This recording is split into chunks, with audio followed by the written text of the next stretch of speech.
بازیکن قلبه. گفتم یه جور بمون به قبلم بر نگرده. گفتم بمون تا من نفس کم نیارم. ابریشی دیوونشم با چشمات بباره.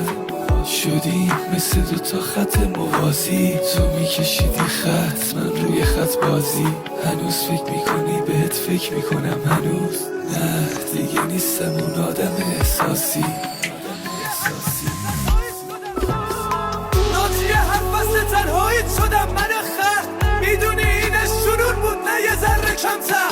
شده بودم یه ستاره تو شب